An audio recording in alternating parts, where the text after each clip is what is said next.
Good morning and welcome to those joining us today via Zoom and, of course, Facebook Live as we continue our webinar series on the BPO Outlook. So at our last webinar, we discussed how the BPO industry has been dealing with the challenges presented by the pandemic. Today, our discussion will be more focused on the new normal that we are expecting this BPO industry after the lockdown. Towards the end of webinar, we will have an opportunity to respond to few questions. So, questions. Let me start with the introduction of our four reputable guests with extensive experience in the BPO and telco industry. So I'll start with our first speaker, who is the General Manager for Connectivity Solutions of the new PT&T company. He's a seasoned telecoms executive with over 24 years in building the wired and wireless data business for carriers like Smart, PLDT, Digital, Sun Cellular.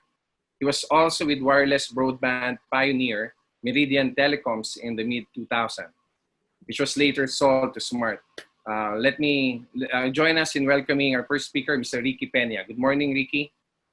Oh, good morning, Raymond, and good morning also to my fellow speakers, Mitch, Rommel, and Jojo. Morning. And good morning to all participating in this webinar. Thank you, Ricky. Our next panelist is a homegrown BPO professional that began his journey as an agent back sometime 2002, when the industry was still formation. His people leadership and capability to execute on strategy moved him up the field with a focus on operational delivery. Today, he works with Fortune 500 companies to help them solve their outsourcing and shared services needs through his consulting firm, B&G Solutions. Let's welcome the founder and managing director of B&G Solutions, Mitch Galutera. Good morning, Mitch. Hi, good morning, Mon. Thank you for having me on this show. Thank you for, and good morning to my fellow panelists as well, and to everyone who's joining today. Thank you, thank you. And of course, we have with us also the head for global operations and sales of Inspiro. This person is responsible for driving Inspiro's global sales and business development efforts, managing across the delivery across 122 global locations in the Philippines, United States, and Nicaragua. He's also in the board of director of Inspiro, Relia Inc., treasurer for the CCAP, Contact Center Association of the Philippines, and formerly a president and CEO of WNS GS Philippines and head of voice for the Hubs ANZ Global Services, Mr. ROMMEL Regino. Welcome, ROMMEL, and good morning. Hi, good morning, Raymond. Thanks for inviting me here, and it's an honor to be with my co-panelists as well, Ricky, Mitch, and Jonathan. And good morning to all who have joined us in this webinar. And finally, we have with us Lord Commander himself, the president of PSIA, Philippine Software Industry Association, CEO for Spring Valley, a technology and innovation network which aims to be the Silicon Valley of Asia Pacific. He's also the co-founder of an app called Citizens Logistic and Early Assessment Report Tool, which is very helpful for during this pandemic situation. Later, we'll have more discussion about that. He's also a board of trustee for the IBPAP, which is the IT and Business Process Association of the Philippines, the enabling association of IT and business process management in the country. Join me in welcoming our speaker, Mr. Jonathan de LUZURIAGA. JDL, good morning. Good morning, Raymond. Good morning, Mitch, Ricky, Rommel, and all the folks behind NAI RCL, and to the millions of viewers that we have today. No? Magandang umaga po sa inyo lahat. Thank you. Salamat. So as we continue, no, since the start of the ECQ lockdown sometime mid-March, one of the few industries that has managed to adapt its operation is, of course, the BPO industry. So we found ways on how to to provide the quality of service, continuous service to our clients abroad, to the global operation despite this pandemic, and find a way to make it as close to business as usual. But what's truly encouraging is the creative innovation in which ways this business community has responded. It will be interesting to hear from our guest speakers what steps they foresee and the necessary measures needed to rebound towards the new normal post-COVID. To set the stage for our discussion this morning, we would like to turn to Jojo de LUZURIAGA, who will share highlights of his study to undertake and define the new normal. Jojo, up to you. Thank you, Raymond. So I guess, I'm preaching to a very, very huge choir. We're all going through unprecedented developments, not only in this country, but in the entire globe. And one of the things that I, as PSIA, have put on my shoulders is the responsibility in terms of looking at the lay of the land and sort of projecting what's going to happen next and what are the necessary things that we need to put into consideration in order for us to get out of this post-pandemic. So what do we know now? Well, number one, stock markets are not doing well. Limited mobility has affected practically all industries. And this is not really constrained to those areas within our country that are under the enhanced community quarantine. Because as you very well know, if you have at least two of the economic drivers in the country in terms of location, and I'm talking about the metropolitan area, specifically Metro Manila and Metro Cebu, when they're both hampered, somehow it has a very huge trickle effect all over the country. And then on the services side, most especially on the IT and software industry, depending on the vertical, buyers of services have more or less contracted significantly. Some have even closed shop. And let me just speak a little bit more about this. The Philippine IT BPM industry specifically is very services oriented, without any prejudice to my co-panelists. But the last survey that we did within the PSIA community is more than 90% are actually doing services. And there's very limited intellectual property coming out of the country.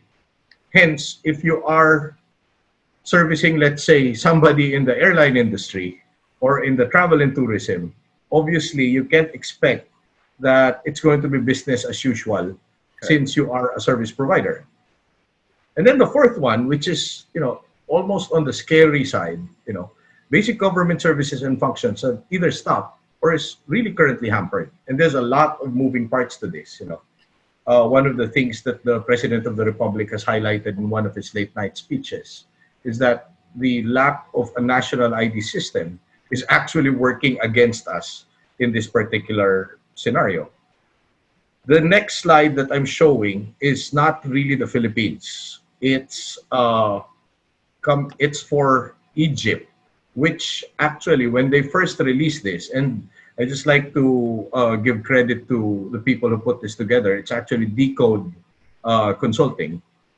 When they did this for Egypt, I was scratching my head again, and I said, why can't we do something like this for the Philippines and at least attempt to a decent level to, look at the lay of the land and see which industries would actually grow and which would be hampered or would be adversely affected.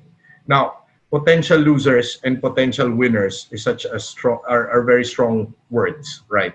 So what I did in my own version is those industries that are affected and those that would be advantaged.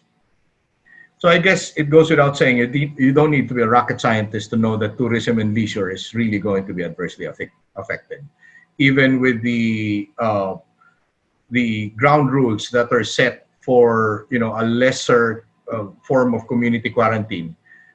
This particular industry is still zeroed in as something that is not going to be permitted to operate. Obviously, aviation and maritime is also affected. Automotives, we've seen the price of oil lately. Now's the time to actually fill up your gas tanks. Correct. And then livestock, for the very simple reason that because of the logistics issues and the very simple fact that what the entire world is going through is somewhat pointed towards a particular animal, that this might be a move to, I'm pretty sure that the vegan community is actually up in arms right now and celebrating this. We might be going in that direction. Now, fairly quickly, the 1 to 8 that I could see is food processing, logistics and delivery, which is up to now, somewhat functioning. Sanitation is going to be a very, very huge business moving forward. Agriculture, aquaculture, and anything that has to do with food supply. Medical supplies and services for obvious reasons. Personal and healthcare. And then last but not the least is also safety and security. So some people who are watching right now might be saying, hey, you missed out on a couple of industries that are essential. Actually, the next slide speaks to that. There are industries that are going to pivot as I see it. One of them is actually manufacturing. And let me speak to this. Non-essential manufacturing might see a very sharp decline, but essential manufacturing is going to basically see some uplift. In Spring Valley, one of the plans that we laid out was actually to do a PC and laptop assembly plant, which now we are repositioning to actually make alcohols and sanitizers. And probably mask manufacturing or raw materials manufacturing for masks and gloves.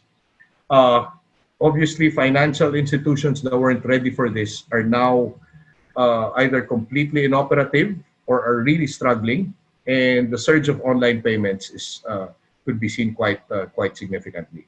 Same goes with online education. Maybe it's also a good time to revisit renewable energy. Real estate, your territory, Raymond, a lot of naysayers are saying that, it's going to be hit quite badly. The answer for me, from where I stand, is yes and no, right? So we could see that prices of real estate are slowly creeping down. We don't know what the verdict on POGOs would be in the next coming quarters. But for me, the concept of self-contained environments where workers could actually stay there, live there, ensure that they're protected and inoculated is going to take up a lot of attention. And then there's e-commerce, and then even offline entertainment. Somebody from the advertising agency called me yesterday and said, so what's going to happen now? Maybe now is a very good time to explore AR and VR, wherein artists could still perform, and there's going to be more interaction, but from a very, very safe distance. So what I think will be the new normal will be based on 4 cornerstones. One is, I coined the term ADD. It doesn't describe my psychological issues, but it actually stands for accelerated digital disruption, right? So everybody's scrambling to go online. All the offline businesses are trying to go online. There's going to be a move to go from back to basics, at least until a vaccine and a cure is established.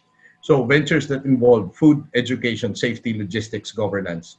And of course, the big winner is all of this would need to be on a technological platform. I spoke about self-contained environments already. Those who could still afford and would still have the buying power would give a premium to be in a secure business and residential location with high visibility. And of course, you could do this through data. And then there's going to be a premium on protection, products and services that cater to safety and security and enhance it, in fact. So my recommendations are very simple. First is actually disperse, right? Metropolitan areas are a ticking time bomb.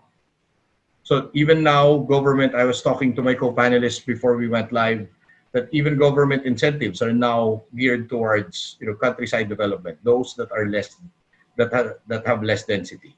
Second, and one thing that I need everybody in the Philippines to actually understand: simplify, calibrate your wants and needs. If you're used to a 500,000 peso salary and you're earning 50,000 now until the end of this long tail, be content, but readjust your lifestyle. Third, I've been harping about this for the past 10 years together with my friends in the panel, especially Rommel. Reskill and upskill. Take on the challenge of acquiring new skills. I'm actually trying to learn a couple of tricks online as well. And then number 4, throw away your strat plan. If you have a strat plan that's locked and loaded for 2019, you may want to calibrate down. And the 5th one is reach out and help out. There is no single entity or person that is going to get out of this without the help of others. And just on the same note, we need to jumpstart the economy after all of this, post-ECQ. So if you could buy Filipino, if you could travel the Philippines, let's help each other out in other industries. That pretty much sums up my take on how this new normal is going to translate coming out of ECQ. Thank you, Jojo. As a common saying, adversity presents opportunities, and that's really what we're looking at right now. No? I mean, I want to ask this question to Rommel. I mean, in follow-up to what Jojo mentioned, I believe that since Inspiro is servicing most of the industries mentioned by Jojo, both highly affected and others are not. Do you agree with what are the protocols the company has been doing to protect your clients? I mean, Inspiro clients globally, since you see some of them are highly affected and others are really, maybe not that much affected, and there might be some opportunity. How is Inspiro responding to that? Yeah. First of all, thanks for Jonathan for providing very good context on what's going on, and I think it's very, very relevant on what we are all going through, irrespective of the industries.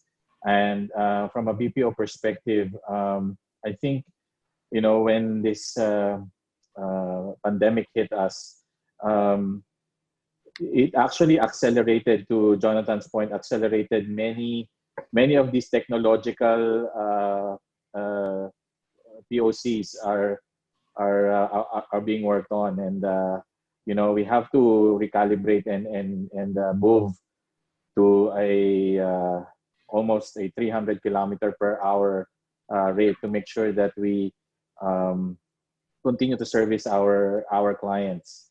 But one thing was very, very clear to us when we did when we experienced this pandemic was we took on immediately what we believe will be critical success factor, not just on that particular day that it hit us, but actually how we will be able to support our clients moving forward.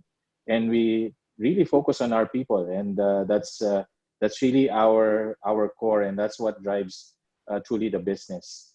And following, of course, the protocols of the Department of Health, having multiple sites in the Philippines, which actually works pretty well for us, not just in Metro Manila, but we do have also presence in the Visayas, plus global presence also in the US and Nicaragua. All of these actually came into play. But what's interesting was we've actually created a playbook, because Philippines was the first to actually did an enhanced quarantine, and we became actually the sort of the Bible, and we've actually adopted all the best practices that we put in place here in the Philippines, and actually has worked effectively in our US and not so much with Nicaragua, because Nicaragua is still technically operating normally. But let me just focus quickly on how we have really taken care of the core of the business, and that's really the people. We believe that if we take care of the team during this time, we will be able to support our clients continuously.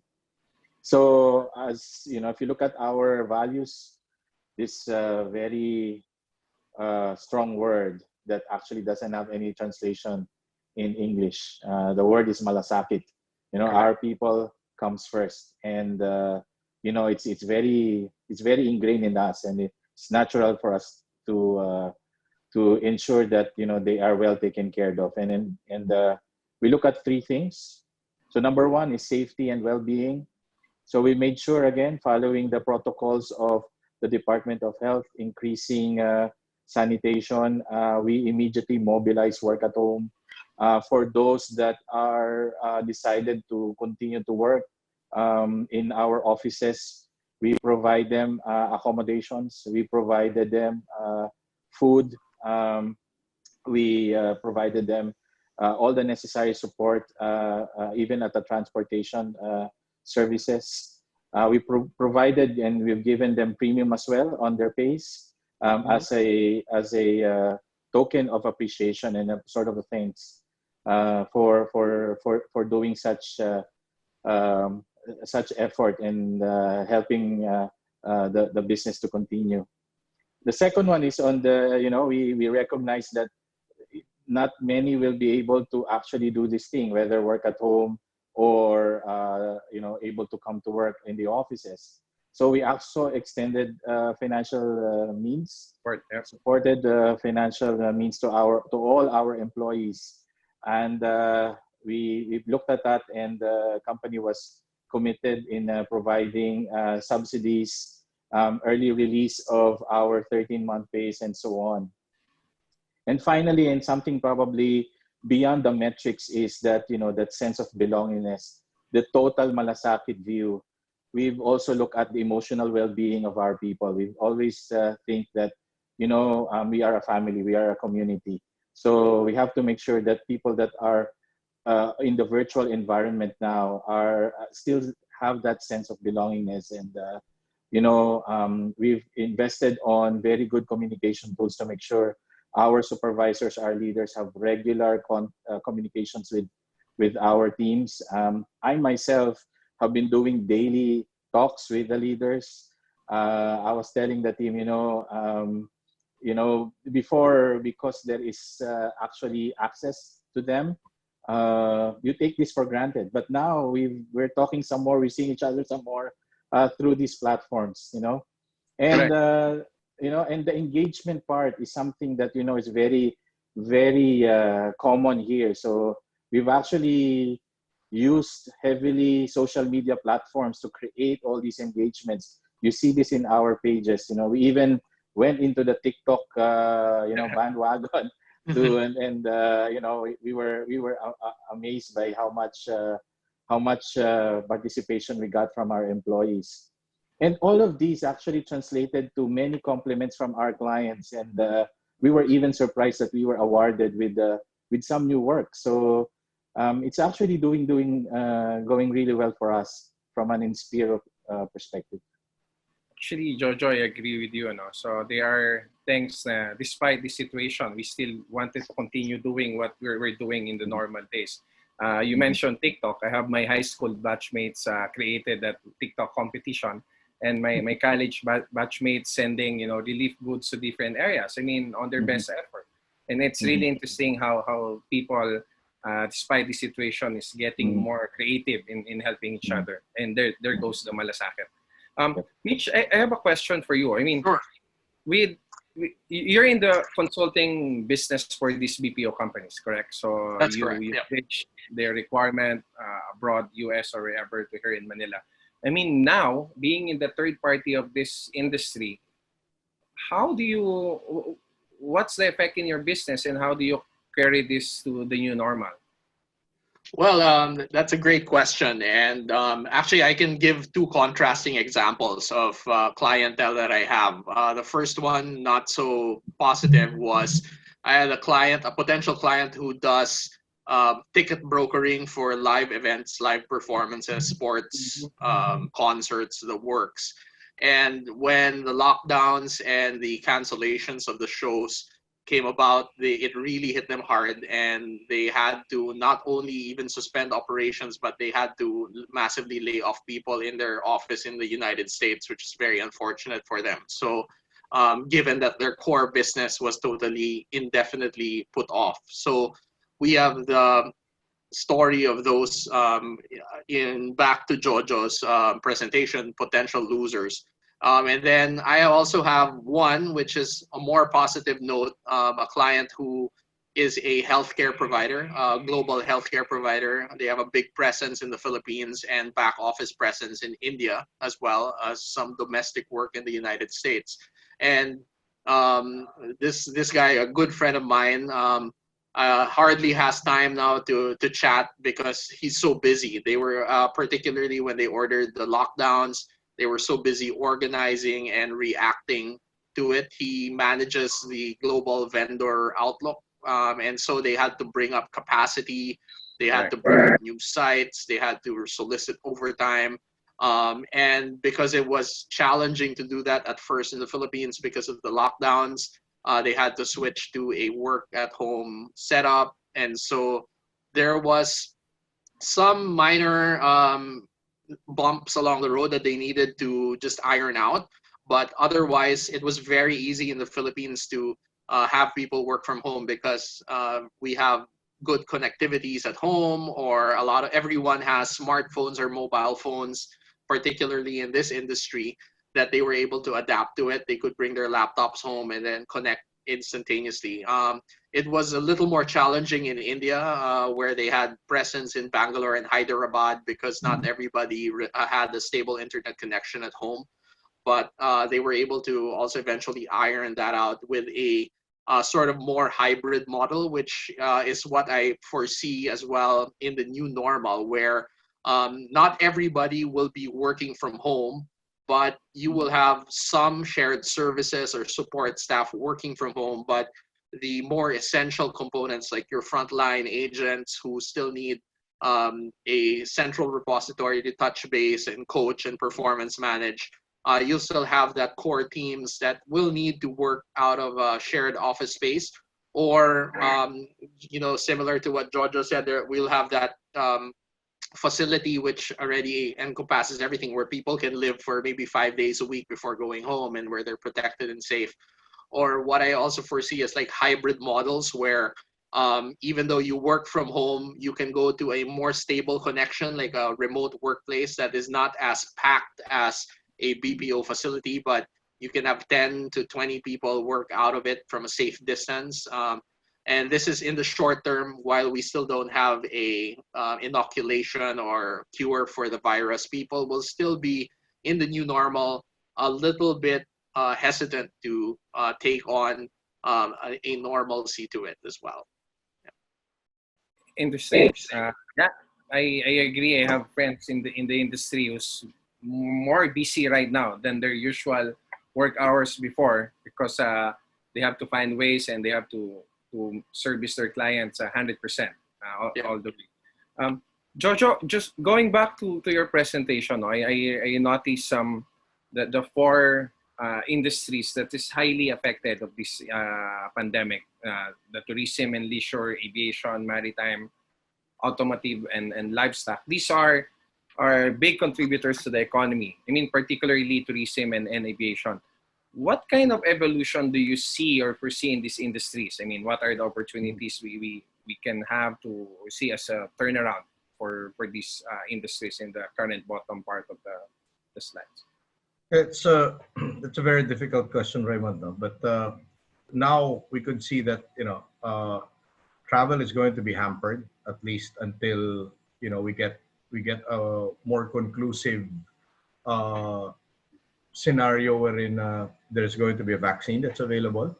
Obviously, prices are going to jack up. That's pretty much, there's already a lot of research and information going on that the middle seat, the dreaded middle seat in airplanes, is going to be a thing of the past.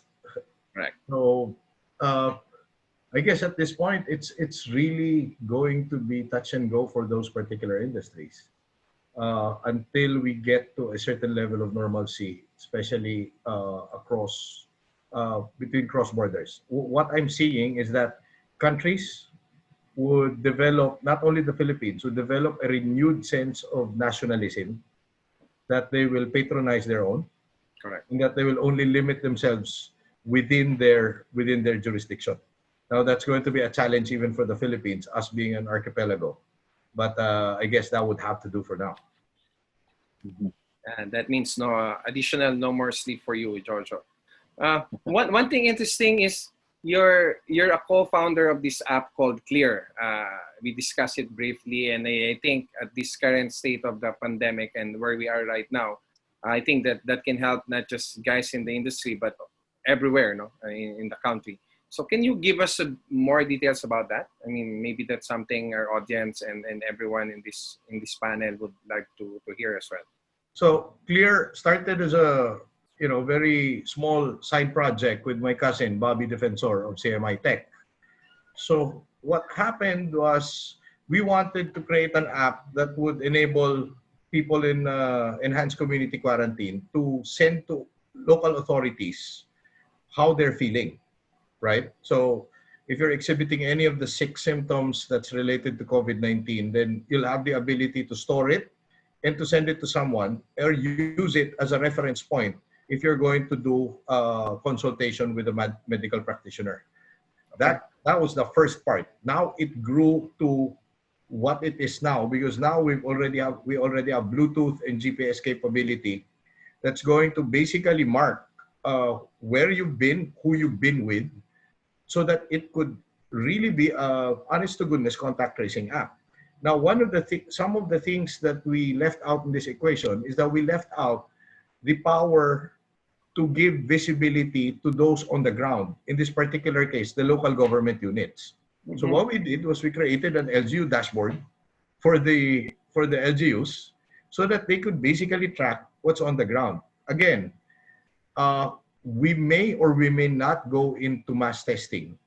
And if that happens, the unfortunate truth is most, if not all, of the local government units, especially outside of the more developed areas, would still use pen and paper to actually tick off, who among their constituents have already gone through this exercise.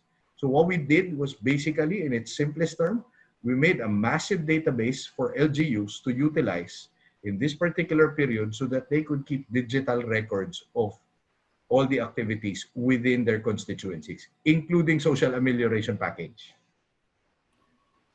That's very, very helpful. I was reading the paper this morning and I saw that, before oil is the biggest industry, moving forward, it may be information and data gathering. So I think that's where this is leading as well. Thank you. That's really helpful, Jojo. Ricky, going to you. This is the telco, internet, technology industry plays a huge role, not just post-COVID, but even currently at this current situation of this pandemic. How do you see your industry will respond to this new normal in terms of supporting like what Rommel mentioned earlier, how they go to the work from home? I mean, most of the BPO companies looking into that.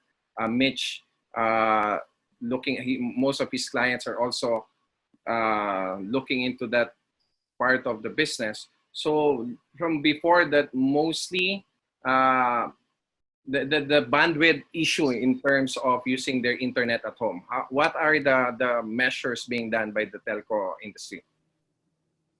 Well, as an industry, we realize our role of providing reliable infrastructure for all industries. And especially at this time of quarantine, we know the value of an internet connection. That's really our connection to the outside world at this time, right? So that is clearly a role that telcos need to play. And part of that is making sure that we continuously build the infrastructure that will make it more robust for companies to actually support work from home environment. We recognize we are all in this together, no matter the industry, everyone, some more than others. BPOs being one of the exempted sectors in the lockdown, we have reached out to our customers to check on them, to see how else we can help as they grapple with the challenges in their own operations. Some who are in industries that are at the forefront, like healthcare and logistics, where communication is mission critical, needed bandwidth upgrades and redundancies to aid in strengthening their resiliency. Some, like those in travel and or education, a dramatic decline in their business and operations, leading to a scramble to contain their immediate costs. with requests for deferred payments and other concessions from the telcos. SMEs who have been caught totally unprepared by this are hurting really badly. Meantime, we are seeing an increased demand for faster, more reliable broadband service for the residential segment, fueled by a rise in formal work-from-home arrangements. Of course, this has led us as an industry to offer more aggressively residential bundles to enterprise customers, along with IT solutions that would make the home an effective extension of the office. And as we all prepare for our re-entry strategies, we try to anticipate what we can offer to our customers to help them bounce back under the new business realities. If there is a silver lining in all this, businesses, big or small, are being forced to accelerate their digital transformation.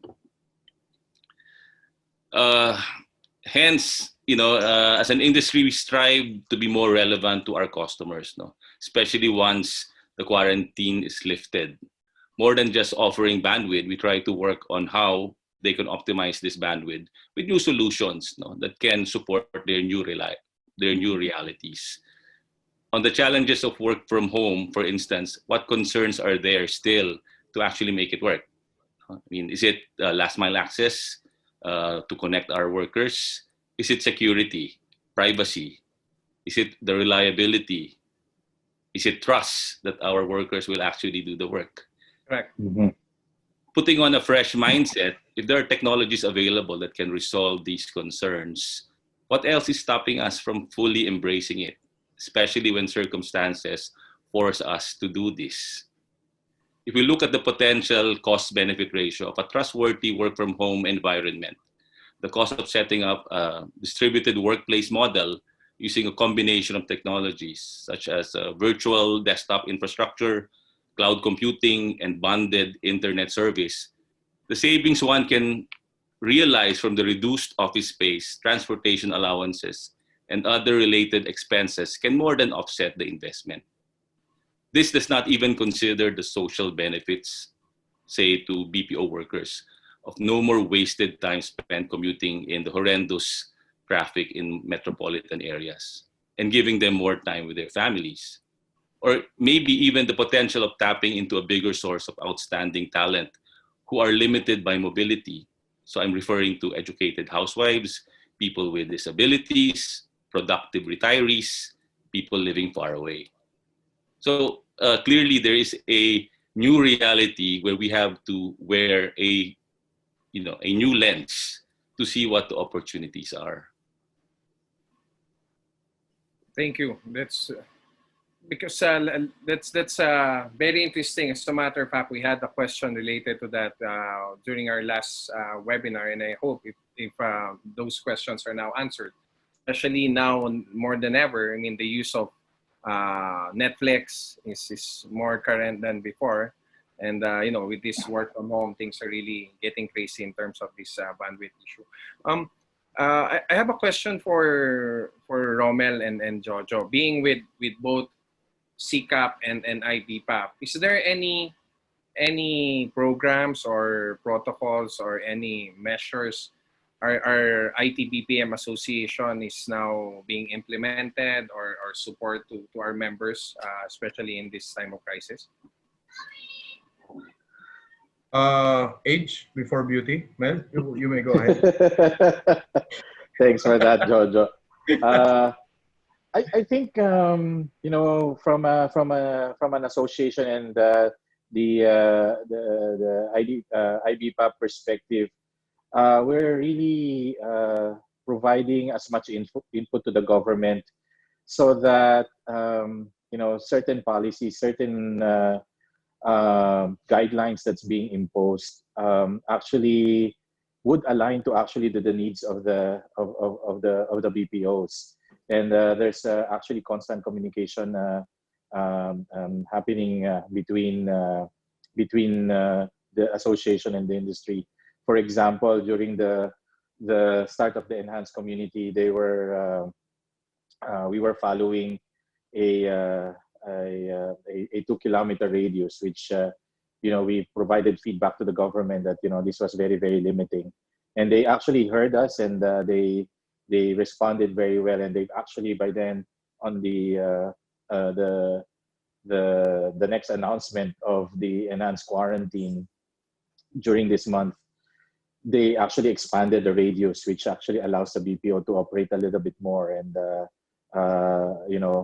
providing and supporting on the making sure our employees are safely able to come to work, or our staff are able to deploy peripherals to the respective homes, so that work at home actually becomes possible.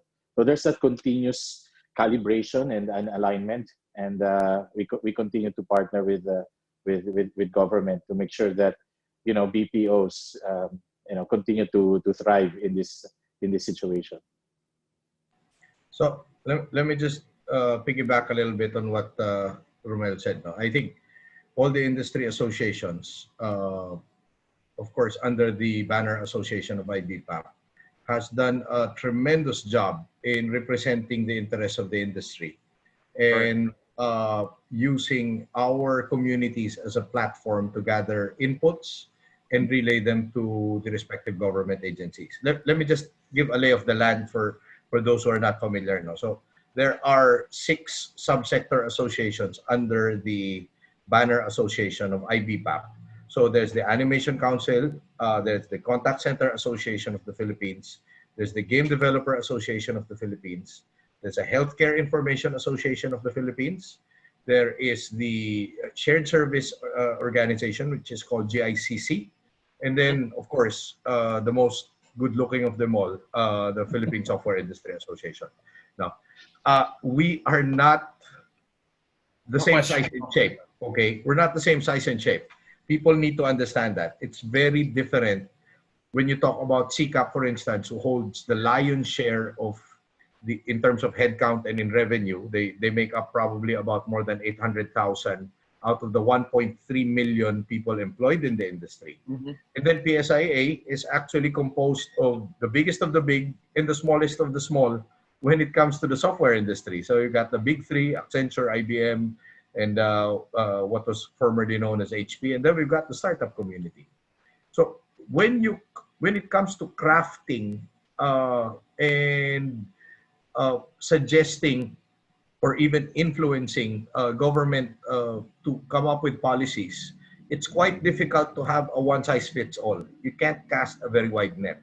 So for us with the PSIA, we're even looking at how do you now craft policies for the medium, small, for the micro, small, and medium IT service providers, because the divide is just so great, right? We're talking about Rommel's company, who has thousands and thousands upon people, and then you've got the 5-man IT shop. So the needs are not necessarily the same. So we're navigating through that. Now, the unfortunate truth is we are in a vicious cycle right now. All industry associations exist because of our membership. Correct. And now even the survival of our individual companies are now put at stake, and they're in harm's way. So therefore, could we still sustain the community? That's the question. Interesting. Thank you for that, Rommel and Jojo. Before we entertain some questions, I'd like to ask each of you, on your own words, how do you see this BPO industry gearing towards to, what are the new opportunities you see post-COVID? Where do you see the direction is? What are the, forget about the challenges. We've been talking about the effect of COVID-19, and we know that most industries are affected. Now we wanted to see what's the silver lining despite all of this. What are the bright spots moving forward?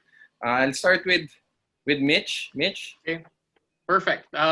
Thanks, Mon. So I see 4 scenarios or situations coming out of the new normal, as they call it, which is pretty much around the corner, whether it's May 15 or in June. We're pretty much almost there. So in order to adapt to it for the industry, companies will start accelerating their AI or their robotic process automation or their all of their self-service portals so that a situation like this can be mitigated accordingly, and it can also save them on cost. So under that scenario, we already have AI now, but if we're very far from, if it's a very complicated customer issue, AI is not very capable of it, and nothing can beat a human interaction. However, given this, we should see some accelerated investments in that. With that scenario, we should also be able to leverage and be prepared to do it, because if AI comes to fruition, there is a lot of intensive data that needs to be put into that, and that's also some work that is available for us because we're very good and particular with that aspect. The second thing I see is that there'll be an increased offshoring happening during post-COVID. And this is a result of a looming global recession that's coming on the horizon, and companies will be pressured to stay alive and to be more cost effective. You know, there was a little lull because there were people who were like, "Oh, bring jobs back to where we're from," and all of that. But now it's a matter of survival, and companies will begin their offshoring for cost effectiveness. So how can we take advantage of that in the short term while we're waiting for the rise of the machines in the next 3 to 5 years? Is that we need to be competitive. We need to provide great value for the cost that we have. And right now, unlike in the early 2000s when the Philippines was very cost effective, we are starting to creep up in terms of cost, which is a good thing and a bad thing. A good thing because it's improved the lives of the people who have worked in the industry. A bad thing because we could lose out to new players in the market, like out of Africa, Nigeria. There's a couple of other English-speaking countries that are, poised to take on some level 1 work. So we need to remain competitive for our price point. We need to be like Manny Pacquiao, pound for pound, the best value provider for it as we see this increase in offshoring. The third one is that just like the potential gainers and losers, there are verticals that will come and gain more offshoring capabilities, particularly healthcare. We should see increases in home entertainment, social media, IT, technology to take place as we see some of the things losing out, like retail, hospitality, travel may lose out. And then lastly, work from home or the resiliency and flexibility will become more of the norm for the BPO rather than the exception, as we've discussed earlier. So solutions and technological solutions that can bridge some of the shortcomings of a remote working environment will be very hot. Like we've seen Zoom now suddenly zooming to the top of as far as software is concerned. And then other things like collaboration tools, and of course, performance management tools. It's something that still isn't very mature or active, but in BPO, performance management and coaching, as Rommel would know, is one of the lifeblood of how a BPO lives and breathes. So performance management and technological solutions like gamification will be needed in order to engage employees and ensure that they're productive as well. So those are the 4 things in a nutshell. Thank you, Mitch. Turning over to Ricky. Ricky, being in another industry but supporting this BPO industry, and then your company plays a huge role here. How do you see this BPO industry also, progress, the opportunities, not just for them but also for your type of business? From the telco perspective, I believe the BPO sector in the Philippines, while affected by the uncertainties surrounding COVID-19, will experience growth over the short term, at least, fueled by the impact of the pandemic on businesses globally. As more businesses overseas resort to further cost reduction measures, we can expect more outsourcing work to be passed on here. And not just with big enterprise, but even with smaller players trying to survive. The evolution of BPOs will continue, with work now being more dispersed down to the most basic unit of a BPO worker at home. This, to me, is a big opportunity for the industry.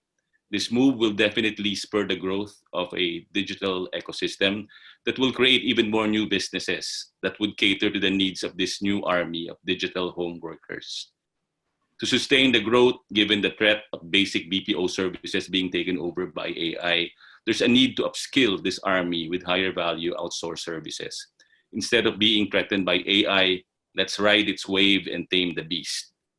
The Philippine digital ecosystem beyond the BPOs can further grow, supported by more people across industries working from home and young people learning from home. With a young population immersed in digital and transformed into knowledge-based workers, the opportunities are evident. But this can only happen if we play our cards right and we all make the necessary investment and regulatory support in building the necessary infrastructure to make this happen. Thank you. Thank you, Ricky. Moving to you, Rommel, as a BPO company with a lot of coverage in your services, what are the opportunities you see, or how do you see this moving forward post-COVID? Yeah, thanks, Raymond. And yeah, just to actually piggyback to what Mitch mentioned, we're actually seeing, this to be an actual opportunity. When post the COVID, many organizations focus, and I was in a meeting a couple of weeks ago, and this was the specific discussions where many of these companies now will be focused on putting their financial health back to black from where it is now, and outsourcing will become an important strategic initiative for us. So we're really preparing for this, and it will now be a full integration of human plus technology, where some will probably accelerate some of their efforts towards certain automation, certain process that may be done by pure technology, and some that are probably much more complex, where they feel they don't want to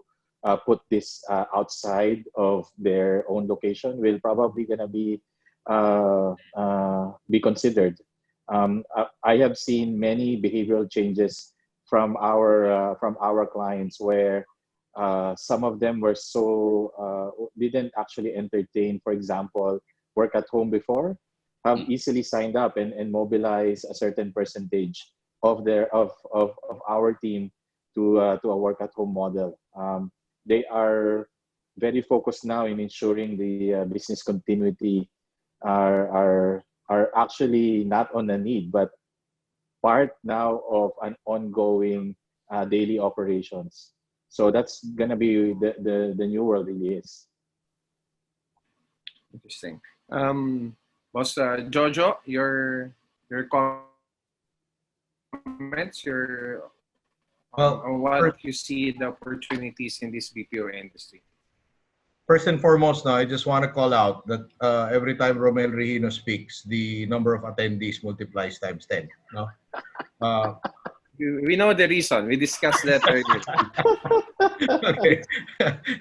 A lot of Reginos. I'll take that as a compliment. Messing around with you guys. Anyway, let's put things into perspective, okay? The workforce and the excellence and the capability of the Filipino workforce did not diminish, okay? The business environment, the service delivery manner is the one that is actually hampered now by this. But the talent and the excellence that we have in this country did not diminish. And the whole world recognizes that, okay? Now, given that fact, one of the things that I always tell government officials every time I get a chance to talk to them online is that we need to spend money in terms of telling this story to the entire world. We've been harping about it for the past decade or so. I think a significant amount of budget needs to be spent in marketing our capabilities as an IT BPM industry again, especially in this time post-COVID. Now, Rommel early on said, malasakit is actually a trait that is uniquely Filipino. Let me also add another uniquely Filipino term that I also don't think has an English or a translation anywhere else in the world. And it's called discarte. Okay. Now is the golden time to actually look at several things that we need to capitalize on and leverage. One is that in the process of creating new markets across different geographies and verticals, we also need to look at our own economy as a potential market. 97+% are actually MSMEs, according to the Department of Trade and Industry. I'm willing to bet a huge amount of money that most of them do not have an online translation of their business. Now, Correct. if you look at the potential of gamification and animation, I'm speaking for all the other industries that are not represented here. There's a golden opportunity there.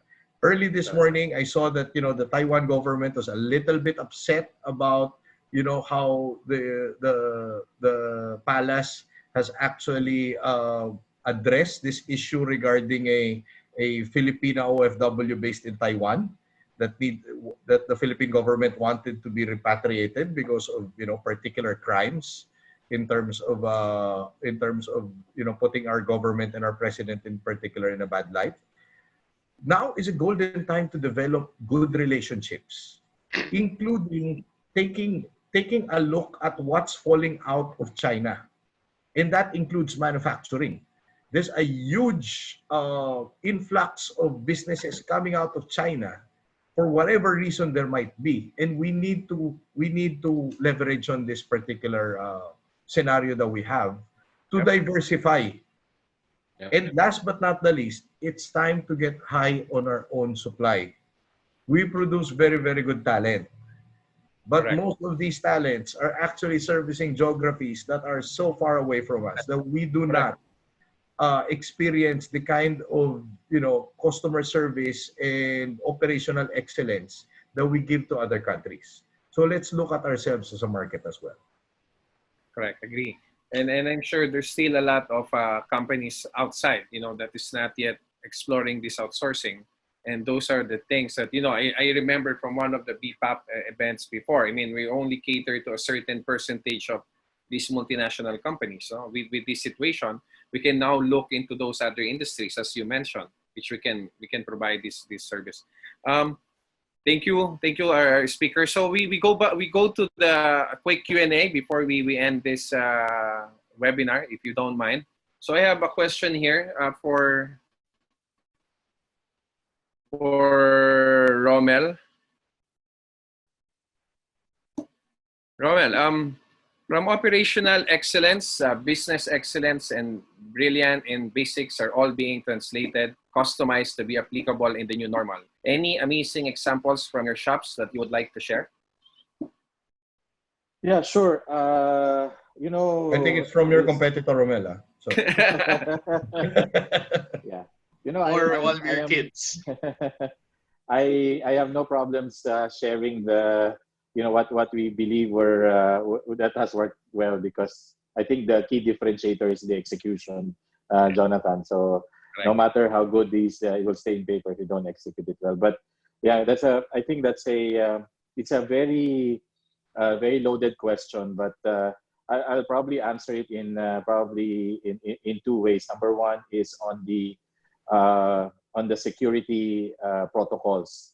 We have to, we did some reviews, and when you talk about data protection, when you talk about fraud, when you talk about breach, from an on-site setup, that is categorized as likely a medium risk, right? So from a risk perspective, that has shifted now to something that is very high, and we need to make sure that we adjust our standards around it, and put a bit of investments in making sure that our risks are minimized, particularly in this new world.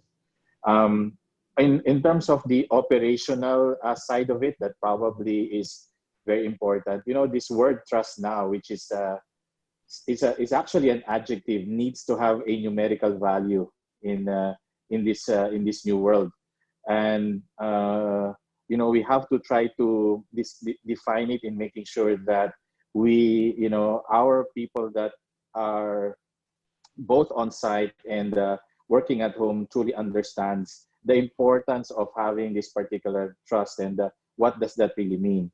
So as we continue to evolve and setting up our work at home, you know, some of the things that we immediately put in place, particularly for high sensitive programs, is that for those that we are doing work at home, as an example, we look at track records, you know, things that, you know, we just before we reference only from a performance perspective, but now we look at it from a trust perspective as well.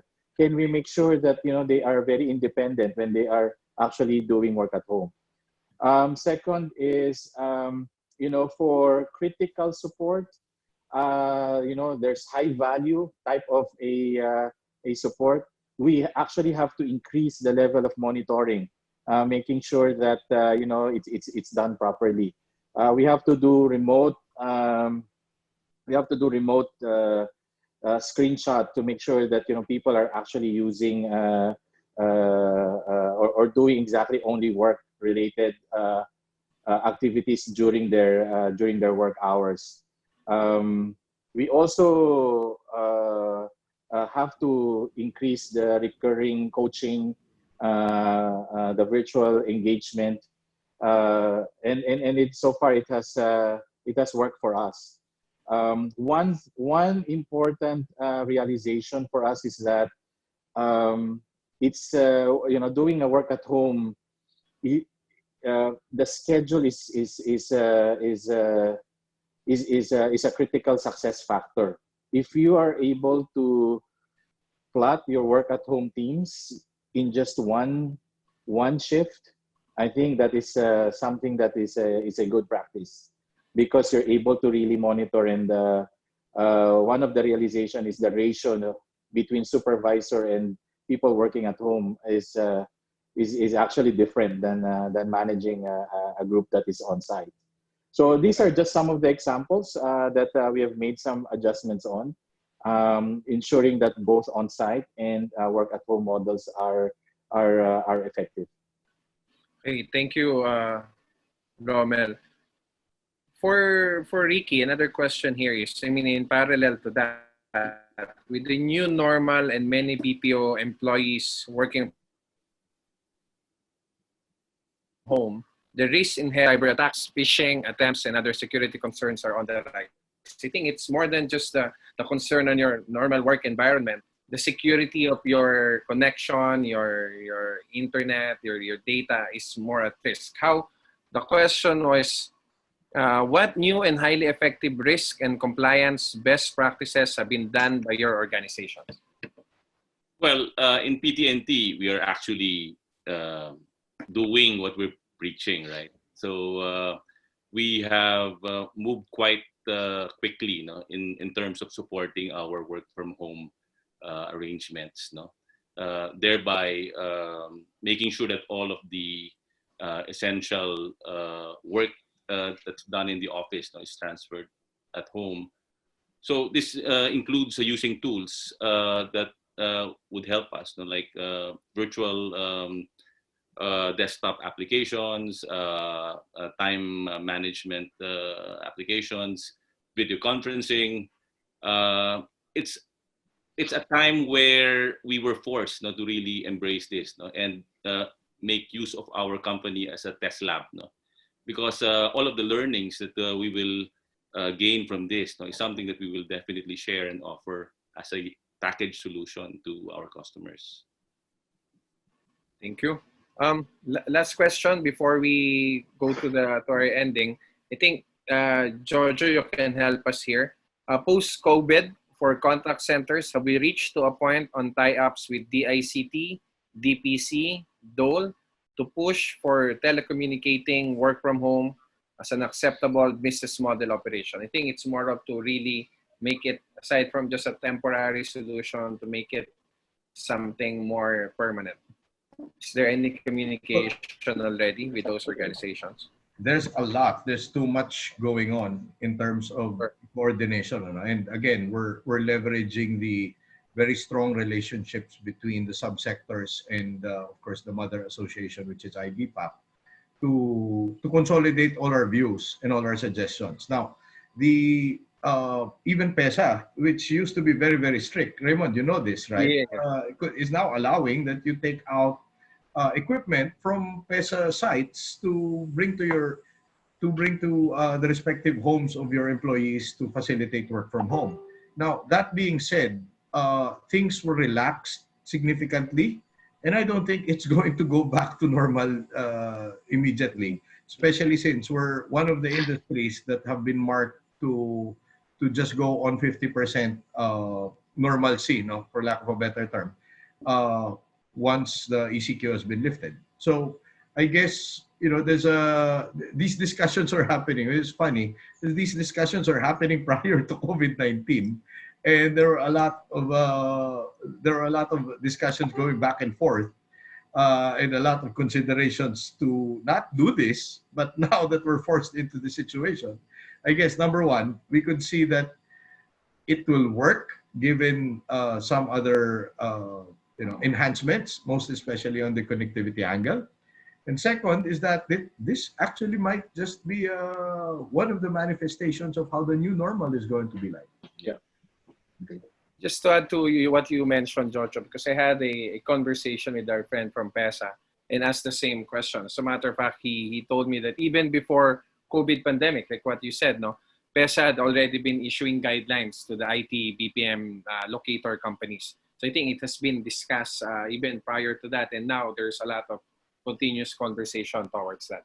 What people need to understand, Raymond, just to add to this, no, everything might be clear and the dust might settle. Correct. But the paranoia will still remain. Yes. Aside from the fact that this thing that we're up against is really insidious. Either you carry it or you're infected or you're about to be infected. So we need to, off topic, one of the things that I think we really need to improve on is the reality that majority of us or all of us might get infected. Therefore, the ECQ is actually to buy time for us to capacitate our healthcare system. And I think we're missing the boat on that one. We need to capacitate our healthcare system, because if it goes from bad to worse, that's the scenario that we're looking at. Agree. It's not about saying goodbye to COVID-19. I don't think it is going to go in that direction. Yeah. Correct. Couldn't agree more. We can do this conversation all day, but sure, I'm very thankful for your time, guys. Thank you for This was 8 hours, Raymond. We can continue this offline, Jojo. That would be fine. So again, thank you. I mean, for those whose questions are not addressed today, please send us an email. I think you received those email confirmation from our company. And on behalf of our team from NAI RCL Philippines and our guests, we would like to thank you for joining us today, and we hope to see you on our next webinar. We'll be discussing the hotel branded residences next week with our hospitality experts. So thank you, gentlemen. Thank you for your time.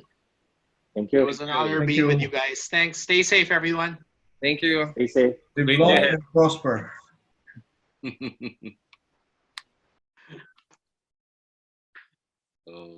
Okay.